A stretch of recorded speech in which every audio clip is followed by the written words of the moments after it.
All All right. right.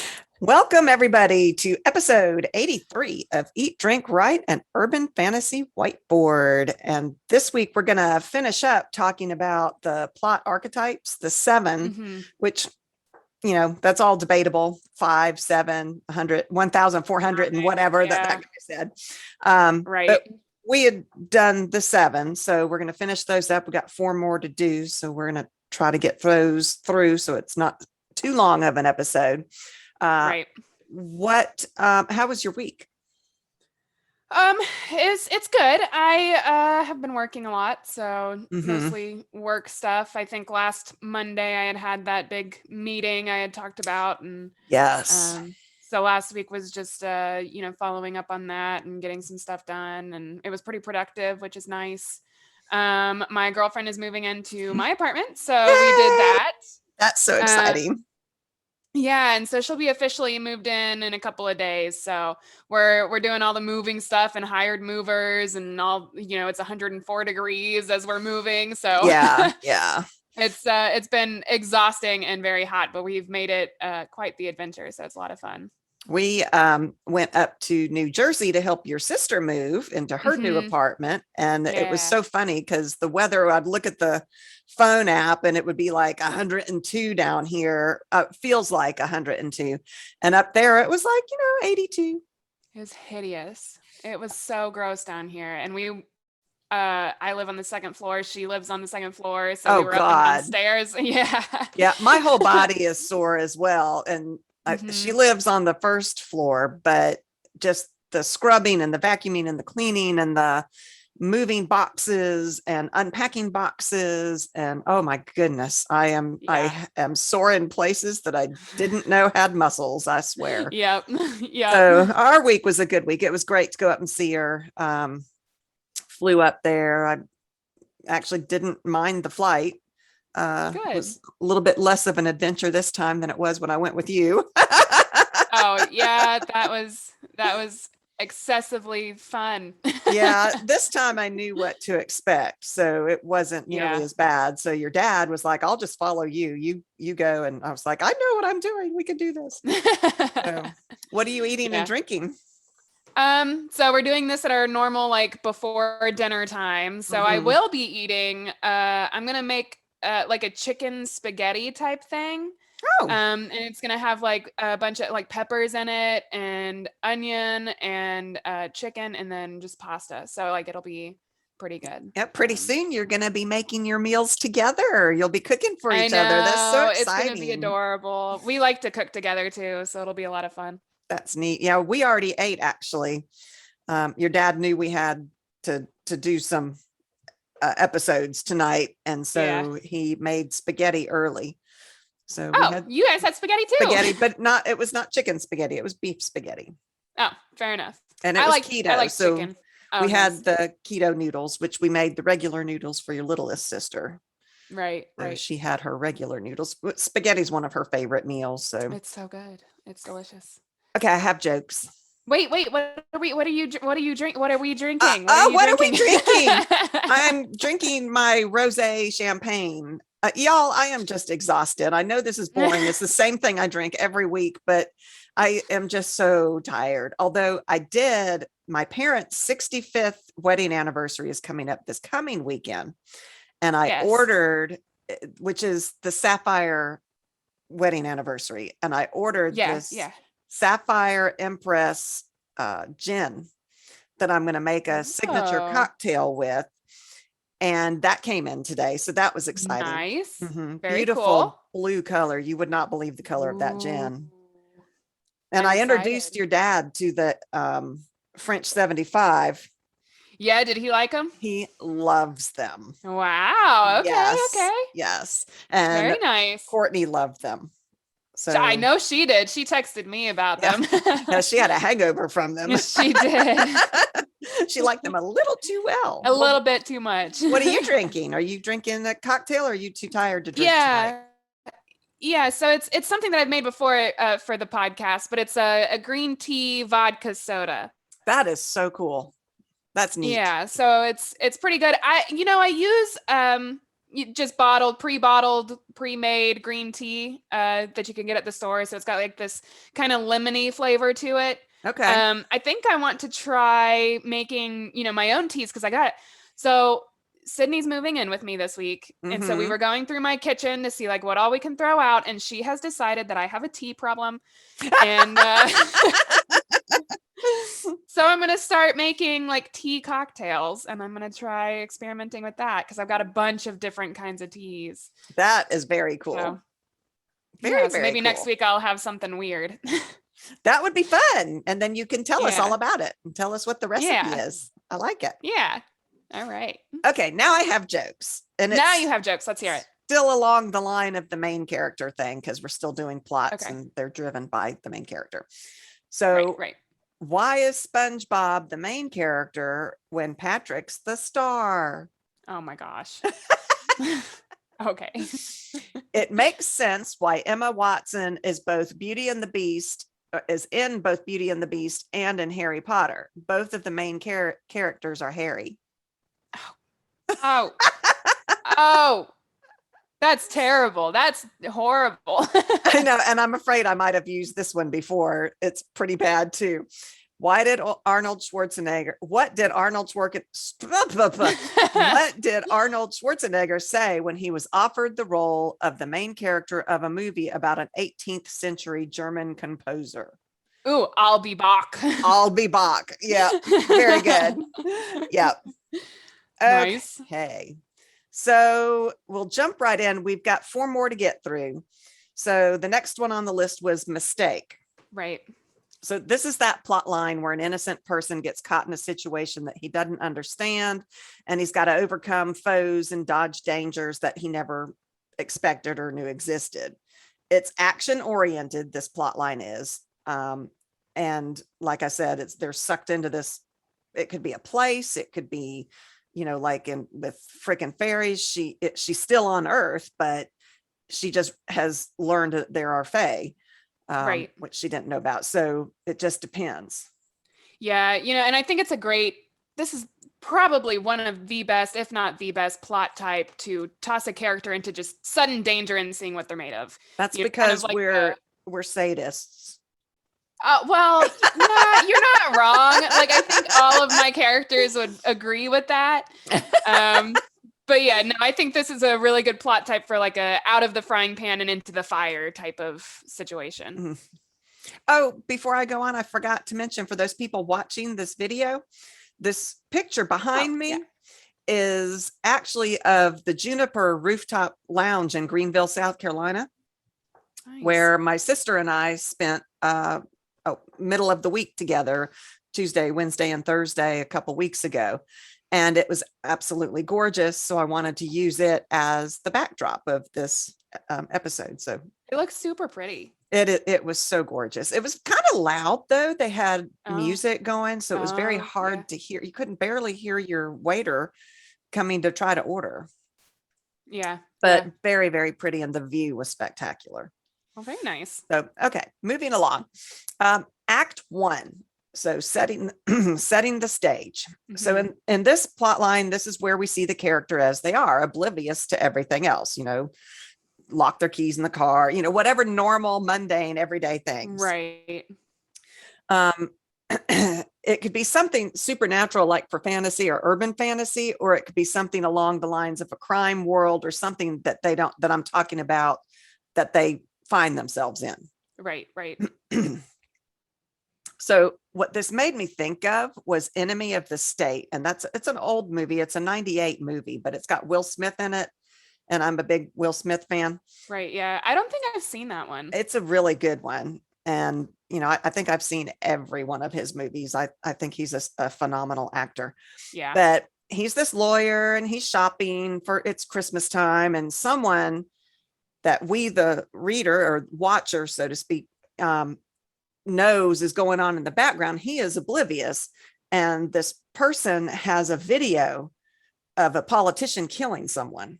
Oh. And they're being chased by the CIA or the FBI, whoever the bad guys are on the inside of the government. And, Will Smith's got his shopping bag and the guy just drops it into his shopping bag as he runs by.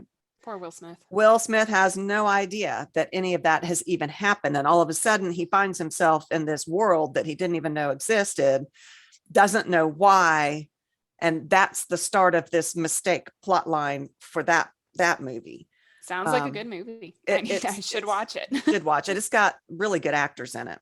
Yeah. His wife is a really good actor, and I can't remember what her name is. And another character, Gene Hackman's in it. And I'll have to go and look it up. Yeah, it's really good. Enemy of the State. And then Eagle Eye is another one like this with Shia LaBeouf. That's a good one. Yeah. Yeah. So Shia LaBeouf has a twin brother who dies, and I guess it's old enough. Everybody that's wanted to see it has seen it. It is old. Yeah. But this artificial intelligent computer has decided that certain humans are a risk. And so it decides that it's a military computer and it's going to kill things. Well, Shia LaBeouf's twin brother is this military intelligent guy. He's very gung-ho, very, the opposite of our main character, who's kind of lazy, really has no aspirations.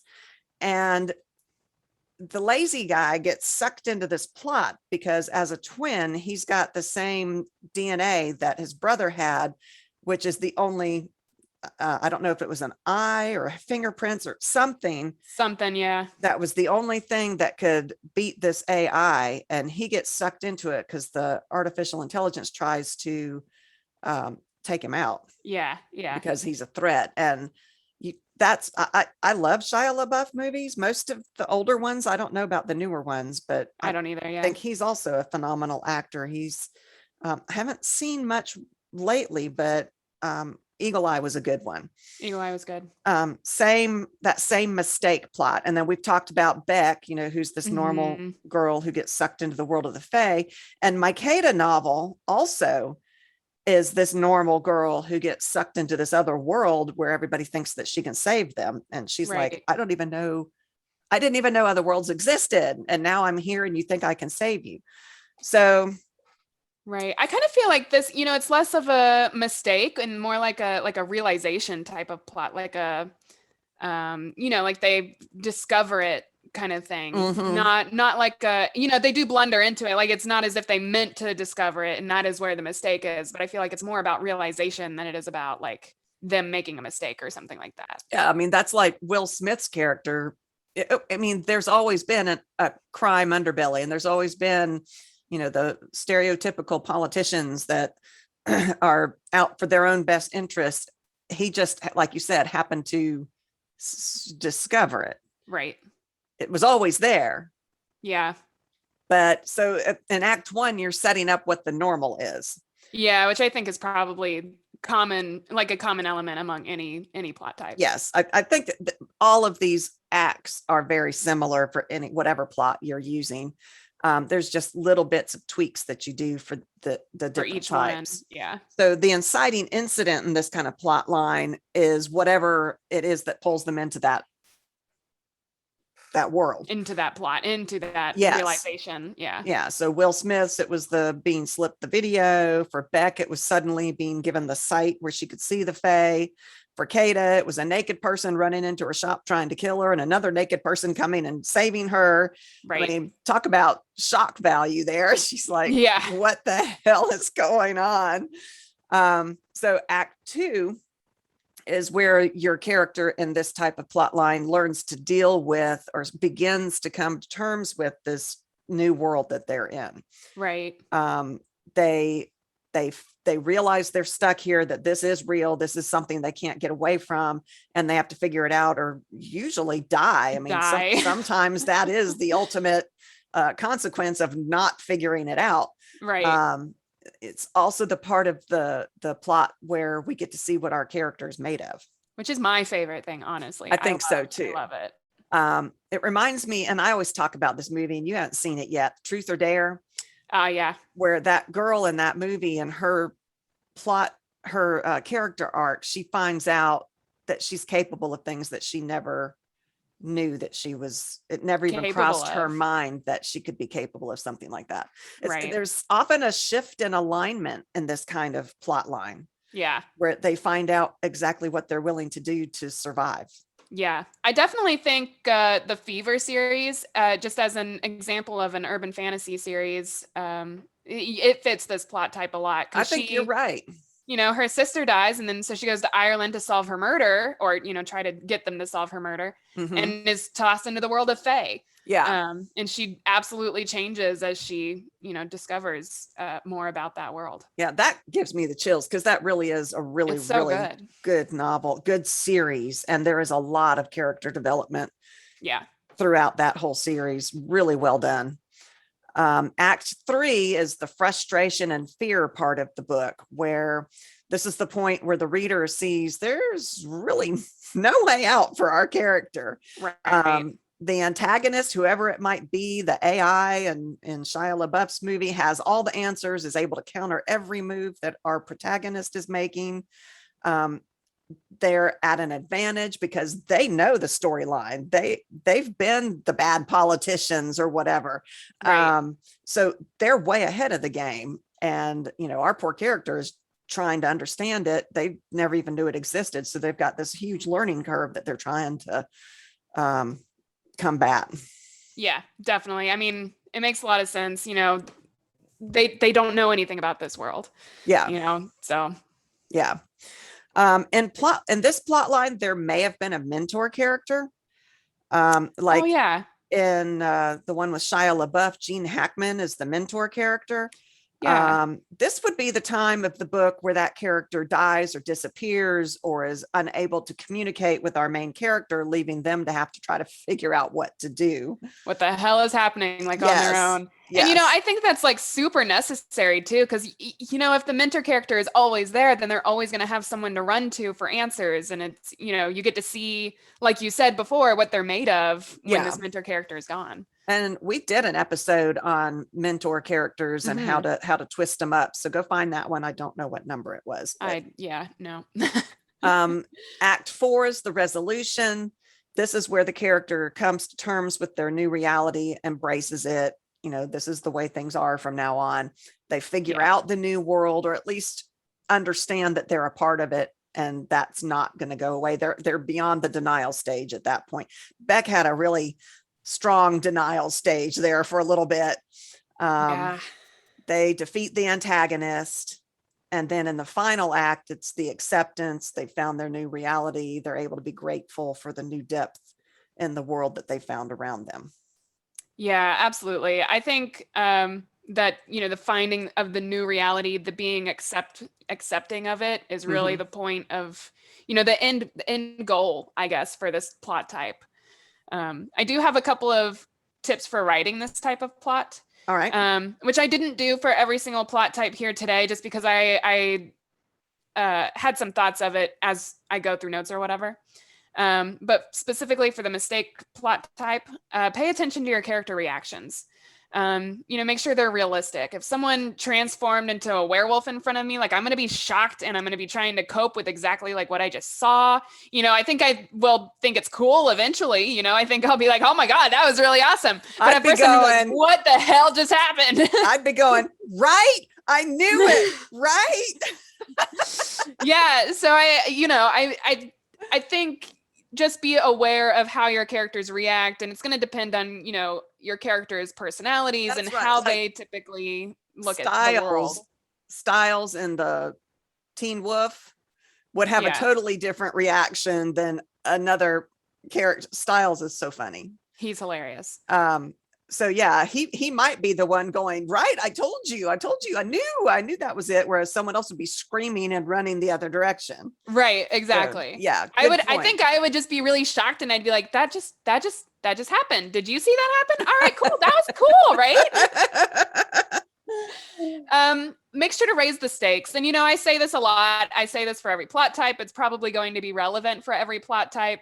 But specifically for fast-paced, action-based plot types, Mm-hmm. raise the stakes. What's keeping your main character in this new situation that they found themselves in? Like, why can't they walk away from it? Mm-hmm. What is keeping the plot going forward? Just keep those kinds of things in mind as you're writing this type of plot. That's a very good point, because my first draft of the Beck, the freaking fairies, I had an issue of with that, Yeah. Courtney, who was whatever comes after beta reader, because you were my alpha and beta reader, but she said, why does she care? Why is she still going through all of this? And so I Right. had to raise the stakes. Right. My next draft fixed that issue. And it was So, good too. She is also still a beta reader, I think. So I was so more of you're an alpha alpha. reader. Yeah. Yeah. Yeah. And she was more of a beta reader. Okay. Next plot type, lure, which Yeah. when I read this, I was like, fishing lure? Like, what the hell does that mean? What does that mean? But that is exactly what it means. And let me Yeah. explain.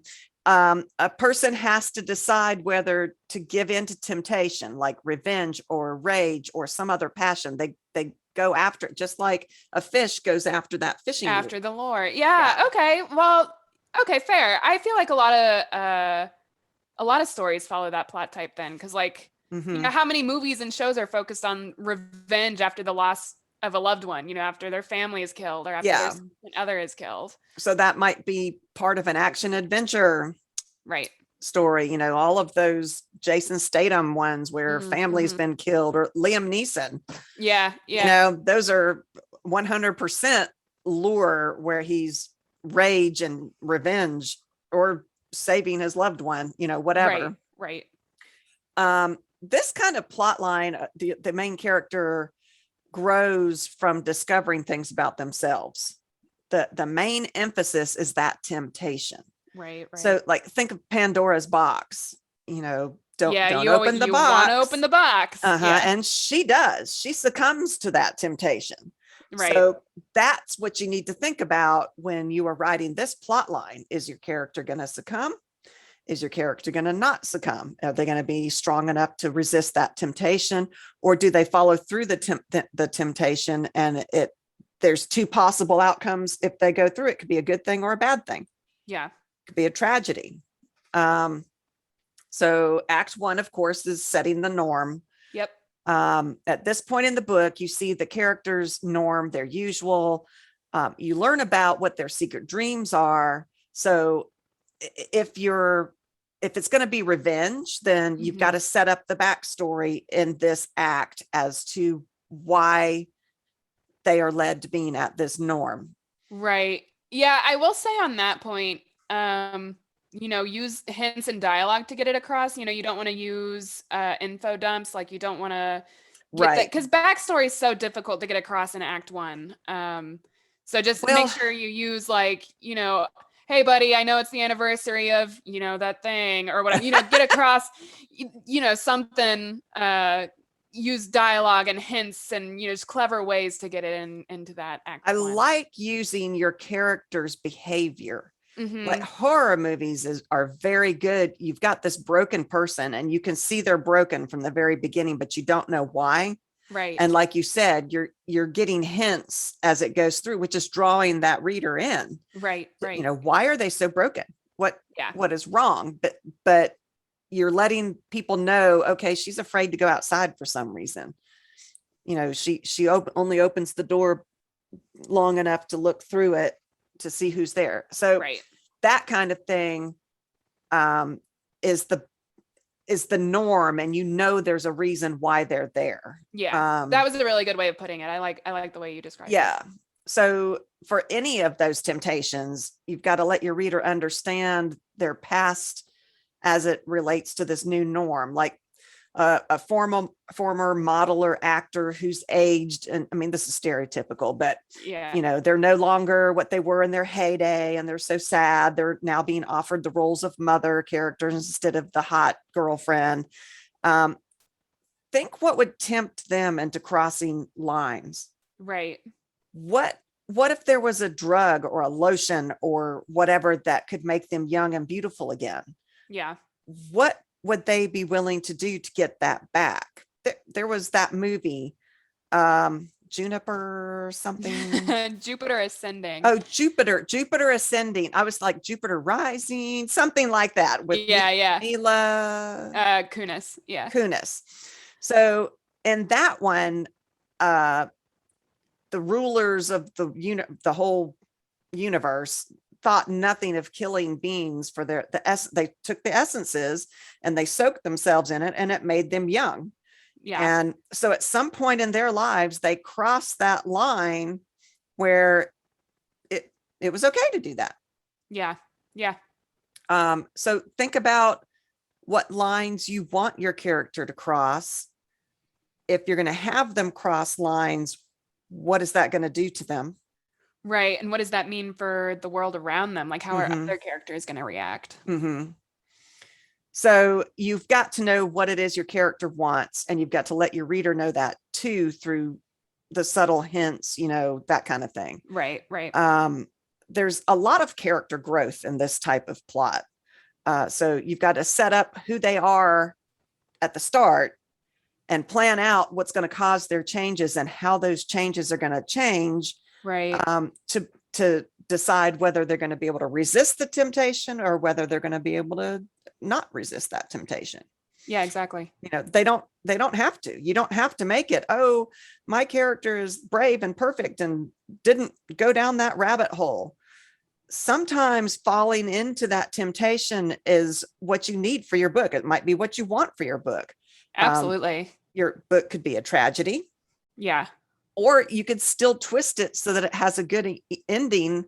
They could still fall into that trap of the temptation, have some horrible consequence, make it out through the other side and go, my God, that isn't even what that didn't cathartic side, Catherine. Not there's a word. No. It didn't cleanse me like I thought it was going to cleanse me. There is a word. I don't know what that word is. Cathartic is a word. I don't know what the verb of cathartic is. That seems still that sounds like that's not more a of a religion. I think you all know what I'm talking about. It could be that giving in is just what is really needed for them to move on. Yeah. To realize that what they thought was holding them back isn't really what their issue was at all. Yeah, I think, definitely do what the story needs. I think it's super interesting when characters, especially main characters, protagonists, are shown to be, these heroes, and they can resent. Oh gosh. See, it's not just me. Is it a full moon? I don't think it is. I think I'm just tired. I have grad school brain. And we just got back from New Jersey. I'm tired too. Bless. But they can resist temptation, and then suddenly they're like, you know what? I want this, and then they make that thing that they conscious choice. Tempted for. I cannot talk today. I sorry, guys. Well, I was talking on top of you there too. I'm sorry. No, that's fine. I'm struggling so hard. Anyway, I think, do whatever the story needs. And I find all sorts of things with this plot type very interesting because it brings out who the character is. And that's character development is my favorite thing. I mean, I think, and that is the whole point of this type of plot line, that lure. It gives you an insight into that person. Right. The inciting incident in this kind of plot line is where that temptation surfaces. We see a way to get to whatever it is that they're thinking that they want. Right. Something happens, The only thing that an example that I can think of is like, there's this guy and his wife was killed, and, he slumps into a depression for a while, and then but he's searching for the person who killed his wife, and then he finds a picture, like a surveillance camera picture, and he's like, I know where that person is now, I can go and get him. And that's like the inciting incident to go and do that. Or in a sci-fi type thing, and I know there's a movie out there, it might be a series, can't remember, where the wife died and he works on the physics of it to be able to manipulate time to go back to a point where he can save her life, forgetting, who cares what it does to the rest of the world. He wants his wife to come back. I can't remember what that show is. Me neither. But it was very good. And it's right on point with this lure. What his wife was so important to him that he was willing to sacrifice everything. He didn't care who died if it brought back his wife. Right. And so that is the kind of thing that I love in character development, because it makes them a true, real, three-dimensional human being Yeah. You where know, there's this game that I played called Life is Strange. And it's a choice game. So you're going through this entire game and you get to make these choices, and there are consequences that happen because of those choices. And, there's several different things you can do, and you can see the stats of like who else chose your choice and yada, yada, yada. mm-hmm. And you get down to the end. Sorry, spoilers for anybody who wants to play this. Skip ahead of 15 seconds or so. But you get to the end and you got to choose between your love interest character or best friend or whatever, depending on the choices you make, and the entire town. And so I chose to save the girlfriend because obviously that's what I'm going to. No, I chose to save the town because that was the right thing to do. And it was the wrong choice. It was horrible. I sobbed and you turned around and you're like, "Are you crying?" And I was like, "Yes, I picked wrong." And I had to go back and I changed it. So I saved the girlfriend because it was just whatever. But that's, the lore was to save the girlfriend. And I was like, I can't do that. Like, I've got to the save the people, whole town. the Spock thing, the one of the, oh Lord, I'm going to really screw that up. The one the many overcomes the needs of the one. Oh yeah, something like that. I really am a Star Trek fan, people. I just am not thinking clearly right this minute. Yeah, but yes, exactly. And I resisted the temptation and then ultimately went back and took it because it was heart-wrenching. So yeah, see, and I love that. I love that they think they're fighting this temptation for a noble purpose, and having that not be, it's okay sometimes to follow that temptation. Well, I killed the entire town, so maybe not. But hey, it depends on what your goals are, okay? That's true. I mean, and that is what Act 2 is all about. Yeah, right. That's where these moral dilemmas surface. Okay. I can grammar. Yeah. Is your character one that's going to go towards it with no questions, or are they going to realize there might be a bad side to what they want? Do they care? Right. Like you're talking about with that game. This is where that conflict, that internal conflict happens. Yeah. Yeah, absolutely. This is where I think you're going to see the main character on the brink of who they will become in the rest of the story. They have this choice to make, and you want your reader to wonder which way they're going to go. Yes. What is their morality here? So then Act 3 is the choice. Right. You've got to let your reader know what they're going to choose. So this is where they make the choice. Do they follow the lure? Do they resist it? And what are those consequences? Right. And like you said, do they care? Because that's important. And then Act 4 is the results. So this is where you show what the consequences are. Is it a happy ending book? Did following or whatever choice they made, does that lead to a happy ending, or is it going to be a tragedy? Right. Or and is there a lesson to be learned, or did they learn it? That kind of thing.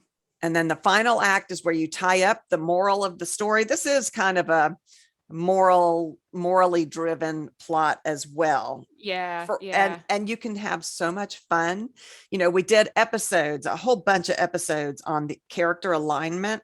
Yes. And this is where you can play with that character alignment, which is like in Truth or Dare, she starts off pretty much lawful good, and there is some changes that happen. Shift. Yes. And it is awesome. And I love to see that shift, and I love to see why. And I love to see it if it's logically done. You've got to you got to think it through.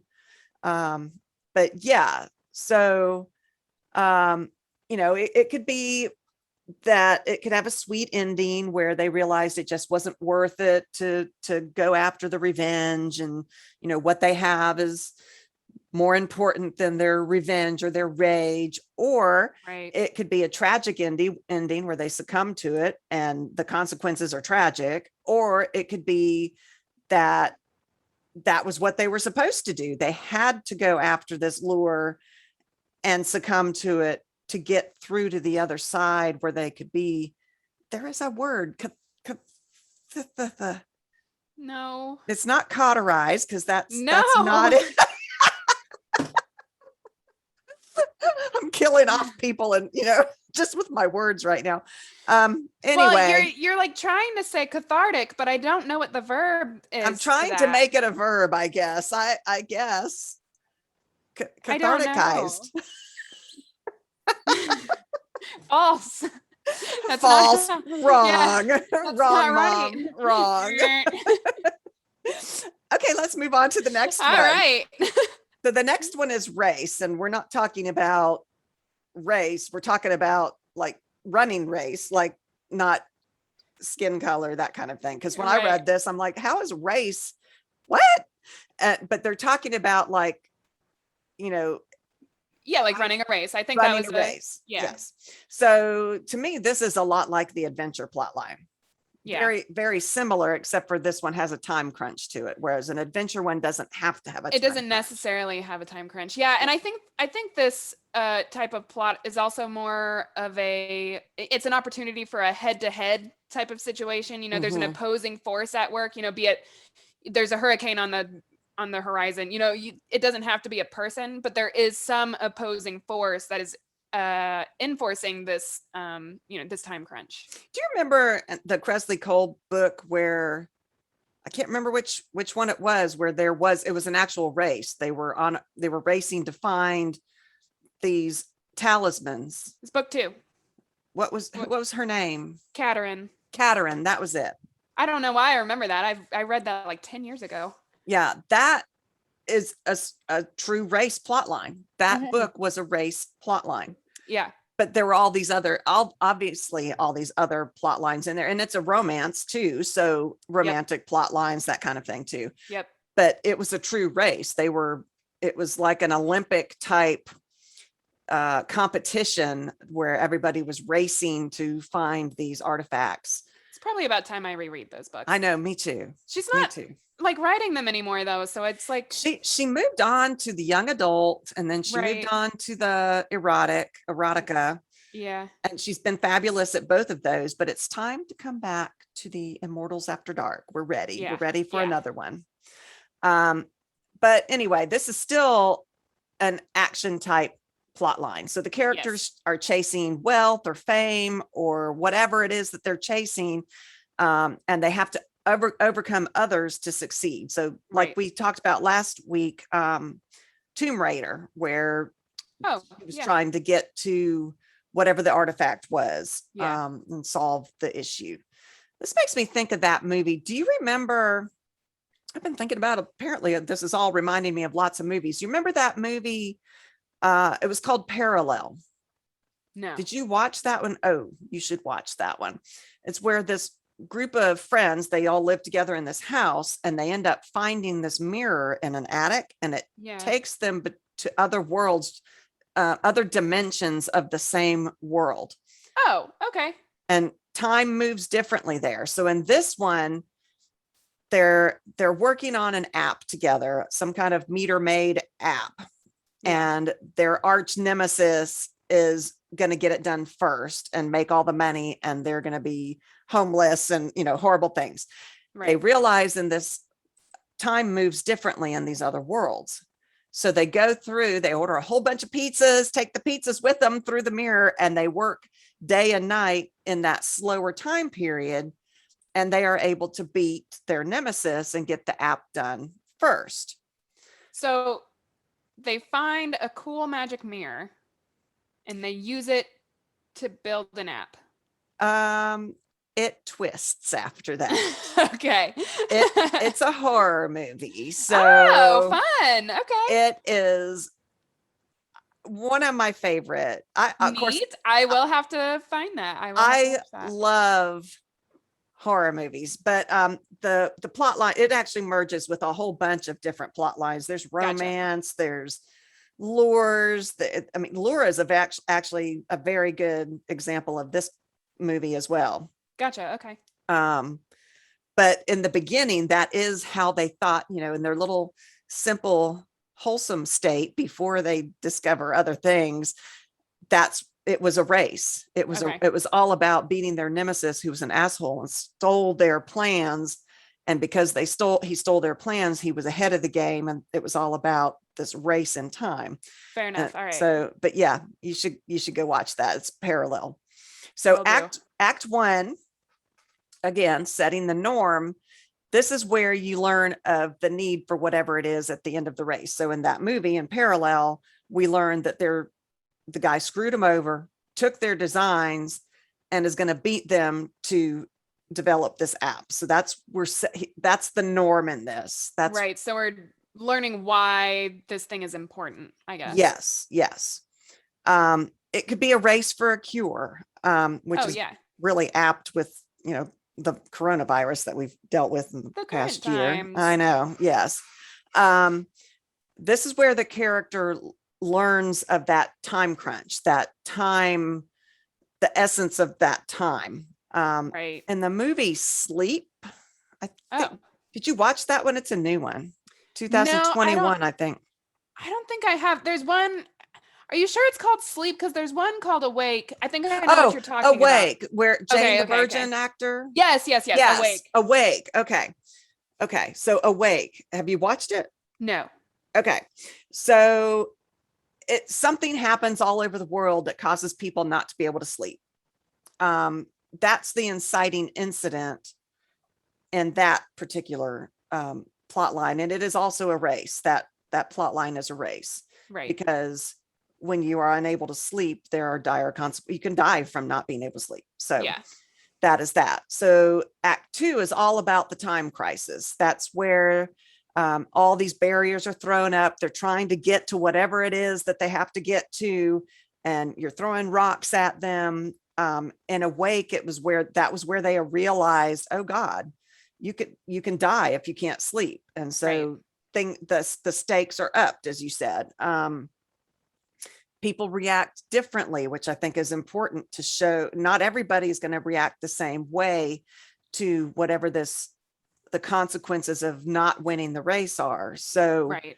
if you know that not being able to sleep is going to eventually kill you, you're going to have doctors who might be willing to do things that are unethical to try to cut corners to get to a cure.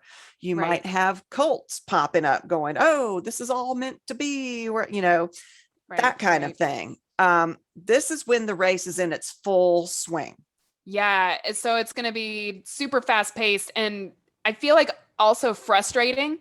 Yes. The stakes are super high, and they keep getting all these rocks and obstacles thrown in the way of the race, and you're still, you're trying to get to this end line, the goal line. Yeah. And you're constantly being tripped by a rock here and a twig there, and it's frustrating, but it's fast paced, and the tension is high, the conflict is high. Yeah. I mean, action adventure again. I think there's lots of things that can roll into these alleged 7 types.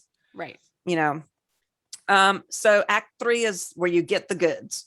Yeah. The item that your character is racing for is in sight, and that's where the biggest battle is, because it's always right before you get to the point Right you before can the end. see Yes. it. You're like, I'm gonna be there, and this other they're gonna be there too. Yeah. And so you have the biggest battle. This is also a really good point for a plot twist. True. In horror books, it's really fun. Yeah. Yeah. So keep that in the back of your mind too. I mean, don't be cliche about it, but We did an episode on plot twists we relatively did recently, so go find that. Yes, we did. And then act 4 is the resolution. I mean, yeah, the resolution. Yeah. I read that as revolution. Wow. No. Well, sometimes it is a revolution in new idea type revolution, not revolution as bang, bang, I'm going to shoot you revolution. Sure. My daughter is giving me funny looks right now, so we're going to move on. Did they win the race? And what are the consequences of that win if they did win it? Did they lose? And what are the consequences of them not winning the race if they didn't win it? Was winning all it was cracked up to be? How does your character feel about the win? Did it really solve their problems? There's one of my favorite quotes is from the Fever series by Karen Monning. And it's a long quote, so I'm not going to give it word for word, but to paraphrase, it's, there are 2 people in the ocean, and one of them has, a life raft, and one of them doesn't. And so that one person without it is going to drown. if you both share the life raft, you both drown. So do you swim away with the life raft and, you get to win your life? How do you feel about that? Do you feel like a winner? Do you feel like a murderer? Mm-hmm. Are they a stranger? Does that make a difference? And so, that I don't remember why I brought this up. I guess I'm well into my drink. Well, that makes me think of Titanic. Yeah, they could have both fit on that damn door. Or would it have sunk? But did it? I remember why I brought it up. Does it solve your problems? Do you feel okay that you won the race? Are you good with yourself after winning the race? Yeah. And that really is another a lot of character realization and growth in that one as well. Yes. I mean, it doesn't have to be. It could be a lighter action adventure. They won the race. Yay, all is good. There's nothing wrong with that either. But if you wanted to, you could make it into something more. And if you wanted to go the horror route, you could make it into something else. So it's just, there's a lot to be done with that plot line. Yeah, absolutely. The next one is The Gift, where an ordinary person sacrifices something to aid someone else. Okay, yeah. So the character may not even be aware of their own heroism until that occasion arises. Like my favorite, I love Baymax from Big Hero 6. Yeah. Love him. I actually have a stuffed Baymax that I like to try to sleep in our bed, that my husband doesn't like it to sleep in our bed with us, but I love Baymax. And he makes a sacrifice in that movie. And it just, it makes you cry, but that's what this is what we're talking about with that plot line. Have you seen Inside? I think we've talked about it on a previous episode. It's the Disney movie where the little girl's the girl's emotions are personified in her head. Mm-hmm. There's also a character that does a big sacrifice in that one, and I cry. It's a really, really good movie, a good example of a sacrificial character. Yeah. It's a hard one to make as a main plot line, but in a minute, I'm going to tell you the perfect story where it is the main plot line. And you probably already know what it is, but I'll get to that in a minute. So Act 1, you set up the norm. You set the stage for what's normal. If the sacrifice is not going to be made by your main character, it's time to set up the sacrificial character. Usually it's a very likable person, but it doesn't have to be. I mean, think about Harry Potter and Snape. Snape and Harry Potter, we all hated him. Yeah. But once we got to the end of that book, we realized that he made the biggest sacrifice ever forever. Ever since he met Harry's mother, he had been sacrificing for her. His whole life was sacrifice for Lily. Yeah, I don't think it needs to be a likable character per se, like you said with Snape. I think it's just important to make them very real. Make sure the character is realistic. They have their own depth and desires and wants, and honestly, have them not reach those desires, and that makes the sacrifice even more heart-wrenching. Mm-hmm. I think as long as the character is realistic and is a real person to your reader, then you're going to do great. They need to connect with him somehow. Right. And the way that we connected with Snape was she did start to show us backstory for him and had us connect to him that way. Right. The inciting incident in the Gift plot line is, it can be anything. It depends on what the sacrifice is going to be, what it is that you're trying to do. But whatever it is going to somehow later on be crucial to the survival of the world. If that's what's at risk, the family, the girlfriend, whatever it is that the sacrifice is going to save, you set it up here. The inciting incident needs to be important to that. Absolutely. Yeah. Act 2 is the rising conflict. The stakes are increasing. The reader begins to worry that there's no way out of whatever it is that needs to be done. The characters continue to work towards the goal, even though they're starting to realize, I don't know that we'll get out of this. There's a lot of rocks that we're throwing at them. Yeah. And I think it's especially important, especially is apparently my favorite word at the moment. In this act, it needs to be increasingly obvious that whatever the end goal is absolutely necessary, that it has to be reached. Yeah. Yeah. So act 3 is where it becomes clear that there is no way that they're going to reach that goal and survive. Right. Choices are made leading to the sacrifice. And now I'm going to tell you what I'm talking about. So if you haven't seen all the Star Wars movies, you might want to skip ahead. So you may have already guessed which one I'm talking about. It is the Star Wars movie Rogue One. Yeah, you just watched that one, so I had a hunch. Just watched it. It is the epitome of the sacrifice.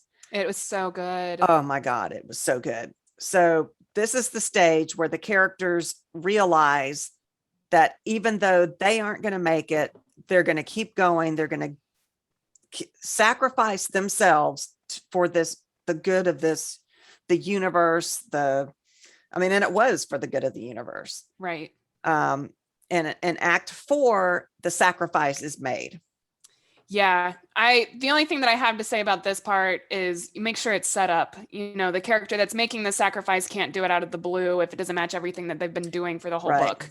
Right. There needs to be a reason for them to sacrifice, and it should make sense that it's that character that makes the sacrifice. It should make sense that they were, that was the goal the whole time, was to be sacrificial, that kind of thing. Yeah. Rogue One is perfect. It is, if you want to study the sacrifice plot line with main characters, go watch that movie and study it from the perspective of a writer. Yeah. So in the final act, the sacrifice allows the hope of the future. And in Rogue One, there are several sacrifices throughout that whole movie. Was a theme of sacrifices from the very beginning. It was so well done. So not just was it the plot line, but there was a theme. The theme was there as well. Right. The robot sacrificed himself to give time to the others. Yeah. The two of them that were left got the plans out, even though they knew it would kill them. The fighter pilots sacrificed themselves to take down that shield. Yep. There were sacrifices throughout that entire movie. So go study that one. That one really is a perfect example. It's a great example. That is a really, really good example. And it was set up perfectly, the way that they set up the story, the way that it was, because we already knew from starting off with episode 4, right, that the plans got out and, all that and everything. So it's all set up already. And I think with this plot, I can't talk anymore. I can't. I think with this plot type, you just have to make sure that it's necessary. The sacrifice is absolutely necessary. Yeah. Because otherwise your reader's going to be really pissed off. If, like, I get pissed off with the Titanic because I'm like, he would have fit on the damn door. Unless it would sink too. That's the only thing that I can, unless it would also sink, and it, maybe it would have, I don't know. I would have liked to see them try. That's fair. Yes. And then he could have said, this isn't going to work. And then that would have been a sacrifice that I would have been, well, I cried anyway. I also cried anyway. But that would have been, can you imagine if the writer had done that? Yeah. That would have been an even more heart-wrenching. Right. Yeah. Because devastating. It wasn't like he was like, oh, I'm being noble, whatever. If they had tried it and it failed, I don't know. Anyway. Yeah. Yeah. Also, another thing that I want to say about sacrifices, be wary of bringing a character back to life at the very end of this type of plot. It can happen. Yeah. That can work. It can absolutely happen. But just be aware of like how you do it. The audience may feel cheated if they come back, like as if the sacrifice wasn't actually that big of a sacrifice if they get to come back, Yeah. Did you watch Manifest? Manifest? No. There are some sacrifices in there where things come back, but they did it well. Yeah. And I'm not saying it can't happen. Break rules. Absolutely. Yeah, break rules. Yeah. So that was one where rules were broken, but I get your point that at the time I cried because I didn't know that he was going to come back. Right. And then he came back, but there was a mystery to it and other things happened as a consequence. So it was Nice. well done, Yeah, which I think they canceled that show. they did. They did. Makes me very upset. Yeah, a lot of people have been raising Cain about it. I haven't watched it. It was when I first watched it, I was like, oh, it's going to be the cliche, God has something to do with it. These are the left behind, whatever. Yeah, yeah. Which, I mean, that's a decent plot line too. It's been done. Right. And as it went, didn't seem to be that. So now I'm like totally invested with it. And they're like, guess what? We're going to cancel it. Yeah, of course. Like, that's how it always works, right? Of course you are. Yeah. Anyway, I think that was the 4 that were left. Yeah. Yeah, that was it. I do have an interview question for you. Okay. It is the same as last week. So out of the plots that we discussed today, which is your favorite to write? I wish that I was good at writing the lure and that kind of thing, but I think my favorite to actually write, but I haven't done the lure yet, is the mistake, because that is what both Kata and Beck Yes. are kind of in that mistake category. Yeah. Yeah. What about you?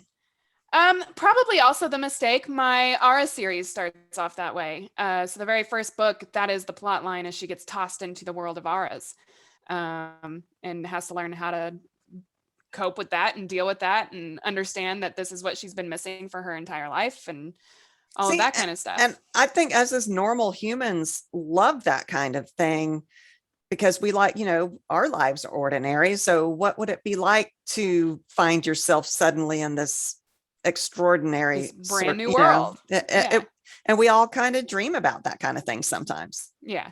Yeah, so absolutely. It is very fun to write. I am planning a sacrificial plot line. There is one planned in one of my series, and I'm really excited about it. That makes me sad. It also makes me sad, which means it's going to be good. It will be good. It will be.